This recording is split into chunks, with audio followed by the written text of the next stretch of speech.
All right, Coach, just opening up spring practice. First spring at UCF as a defensive coordinator. How have the first 2 days been? It's been good. Obviously great to see you guys because now I know that football is on its way with spring ball starting.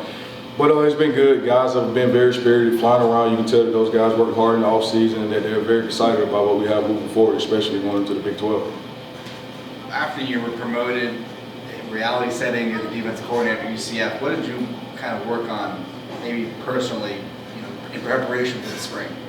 The biggest thing is just getting a plan in place, trying to go through with the staff. Well, first off, myself, and then getting with the staff and saying, okay, what do we want to get accomplished throughout the spring? What do we want to install? How do we want to run meetings? How do we want to run walkthroughs and all that good stuff? And then once we got through that as a staff, then we had to sit down and say, okay, what's the plan for this? Is it going to be this day, this day, or this day? So it's just really been more of an organizational standpoint as for a whole group versus just my particular position.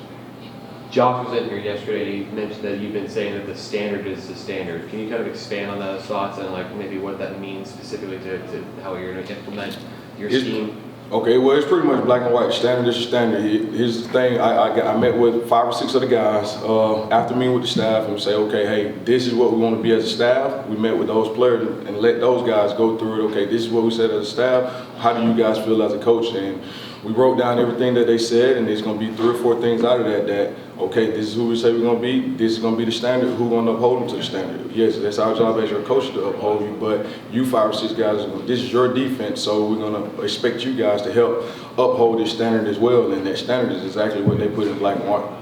Coach, obviously, defense has a lot of units, defensive backs, linebackers, linemen. What's a position you're really trying to focus on during the spring to, maybe recover those struggles that were in 2022? It's really the back 7, to be honest with you, because our D-line is a lot of continuity there, and if you read all the press clippings and everything and see who we have coming back on paper up front, the front 4 is our strength, but in the back 7, we have 6 new guys that came in the secondary. We also have a new linebacker coach and some new linebackers coming in, so just that back 7 and the continuity back there is going to be something that we really focus on with as well, still strengthening our guys up front as well. What are you seeing from linebacker? Jason Johnson's back. That's pretty much the only player that has significant experience. Just what are you seeing from that group, and are there some players you're hoping to step up? I think they've all responded well to Coach Sims. He's one that I'm sure when y'all get them backers in here, they're going to say he's pretty tough on them, which is awesome. You know what I'm saying? Going back to the standard is the standard. He set the standard for those guys, and that's exactly what it's going to be. And so just seeing those guys just working some of the different technique, and he's one that he says he teaches from his past successes and failures. So there's no better guy than Coach Sims to be leading that group right now, for sure, with all the inexperience. How can someone like Cam Moore maybe improve upon his freshman season, the playing time he got towards the end of the year at linebacker? The biggest thing, he actually had got some game reps, so that's always invaluable, to be honest with you. You can practice all you want, but until you do it out there in the stadium, it's a little different. But with him getting those reps last year, that has helped him move forward because he's a very smart player, he's a very instinctive player, and so the biggest thing is just him continue working on his physicality at the point of attack, and I think he can be a good player for us. What's been your immediate impressions of some of the additions you've had in the secondary, whether it's from the portal or for some of the guys you brought in, Braden Marshall, Jamarick Morris out of the high school and JUCO ranks? All those guys have moved around really well, but the 2 I've probably been most impressed by would be Jared Wilson and Jordan Mass. And I guess the biggest reason why, because those guys have played a lot of ball, so just the way those guys have came in and adapted and learned the different positions, the different technique as quickly as they have, that's been pretty impressive. Coach, I know you're only a day or 2 into spring practice, but what's the biggest goal for you come the spring game?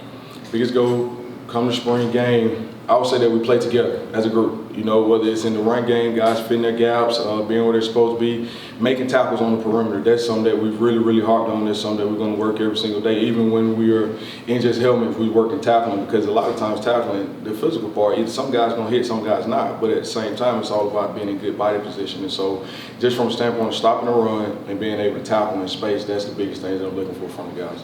A big thing right now is obviously you guys are about to join the Big 12, couple months away from it being official. For you personally, are you feeling a difference? And are you seeing how the players are reacting to that? Yeah, they definitely up for the challenge. I can tell you that. Just the approach that those guys have had all off season, and then just carrying on with a new offensive coordinator, new defensive coordinator. Obviously, it's some similarities there, but just some of the different standards that are putting in place. The guys, their hair is on fire and they're ready to roll. How has someone like Josh Ellis helped you maybe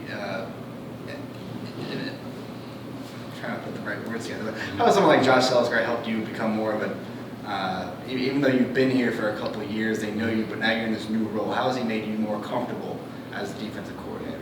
The biggest thing, you got guys like Josh, Jason that's been here, Drop's been here, CT's been here, Ricky Barber's been here. So those are kind of the main guys that guys respect a lot. Not one only because they've been here, but they've been pretty productive players in their time here. And those are guys that I can go to and say, hey, what do you guys like? What do you like? What you don't like? Because at the end of the day, it's their defense. Yeah, I'm the coordinator, and we got coaches that's going to coach our positions and coach the scheme part of it. But what we put on tape is going to be a direct reflection of those guys that are actually on the field. And so it's always an open line of communication with those guys. So I guess that's been the biggest help, that they're not afraid to come to me and ask me questions. I'm not afraid to go to them and ask them questions. I know Coach Gaspalsan has a big say in the hires and whatnot, but why did you feel comfortable bringing Ernie Simpsons to the staff? Everything I've heard about him was awesome, and since he's been here, I've seen it. He's a great human being. That's the first thing. He's a God-fearing man. He is a big family man. I'm big on family, like I told you before. I have a wife and 2 kids, and he's an excellent teacher. And not only is he a teacher, because you got a lot of guys that were really, really good players, but not that great of coaches. But he's one that everything that I've heard from my conversations with him, I knew that he would be a great teacher, and that's what those guys needed in that room and what we needed for this defense. Even as a staff, you can bring new ideas as well. You had some unexpected departures from the secondary, one of them being nickel. What do you kind of see at that spot? Is that just kind of, seeing who fits in spring? Is that kind of one of the objectives, to see who fits where?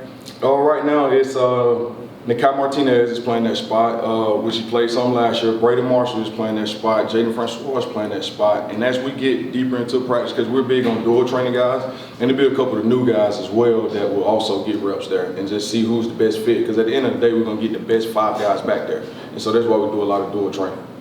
Coach, as far as schemes go, for the guys that stayed back, how hard has it been for them to kind of learn it? And, going forward, or you feel comfortable that they're going to actually, adapt to your scheme?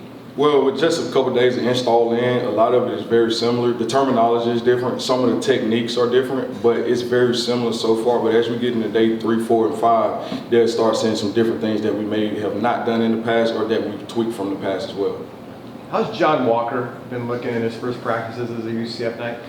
Obviously, we've been in short for the most part, but seeing him back in December and then seeing him now, the biggest thing, he's put on some weight. He's very powerful at the point of attack, so I'm looking forward to seeing him in pass.